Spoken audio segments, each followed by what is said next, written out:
Okay, so let's just jump right in. Imagine this. What if a global superpower just decided to capture the president of another country? It sounds like a movie plot, right? Well, that's the wild hypothetical scenario we're digging into today, one that comes from a viral video imagining a US raid on Venezuela.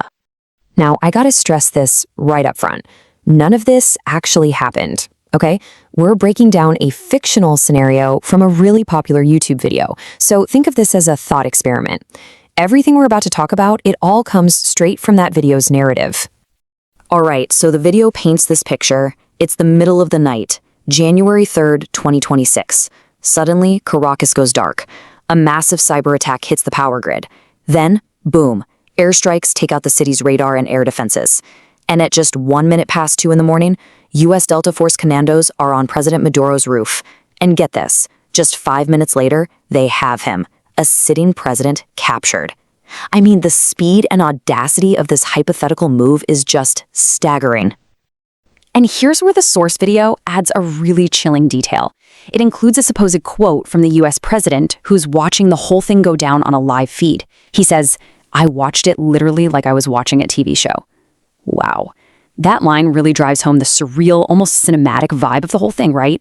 It just adds this layer of detachment that makes the scenario feel even colder. So that just begs the biggest question of all, doesn't it? Why?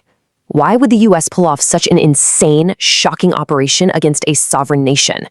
Well, according to the source video, there are two competing stories here. Two very, very different explanations. So you've got the official story on one side. This was all about stopping international drug trafficking and narco-terrorism, a law enforcement thing. But then there's the real motive that the source video puts forward. And it's something much more primal, much simpler: oil. So let's dive into the evidence the video presents, and we'll start with that big claim about oil. Okay, so first up, let's unpack the unofficial motive that the video lays out. It all boils down to one thing: one massive, world-changing resource. Just take a look at these numbers. According to the source, Venezuela is sitting on over 300 billion barrels of proven crude oil reserves. To put that in perspective, that's the largest stash on the entire planet. It's more than Saudi Arabia. It's way, way more than the US. And this one fact, this is pretty much the bedrock of the video's entire argument for why this hypothetical raid would happen. The source then argues that this isn't something that just happened overnight. No, this tension has been simmering for like a century. For decades, U.S. companies were all over the Venezuelan oil fields, but the whole game changed when Hugo Chavez came to power and nationalized the industry. The video really pinpoints that moment as the start of a domino effect, the thing that led to U.S. sanctions and years of bad blood. And then, the video drops what it presents as the absolute smoking gun. It's this alleged, quote, a statement made after the operation that says, "It was the greatest theft in the history of America. They took oil away from us." By framing it that way, that Venezuela controlling its own oil was somehow a theft from America, the video argues this just lays bare the true economic reason for the whole thing. Okay, so if the video's big claim is that it's all about oil, then what does it do with the official story? The drug charges. Well, it basically sets out to dismantle that argument, piece by piece. So, on paper, this whole thing wasn't a military invasion at all.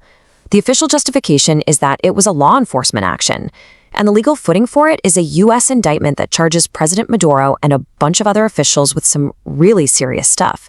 Narco-terrorism, cocaine importation conspiracy, basically running a massive drug trafficking ring. The indictment claims that Venezuela was shipping as much as 250 metric tons of cocaine every single year. And look, that is a huge number, no question about it. But the source video immediately says, okay, hold on, let's put that number into perspective. Because it points out that in 2018 alone, just 1 year, a reported 1,400 metric tons of cocaine came out of Guatemala. That's way more. So the video uses this comparison to ask a pretty pointed question.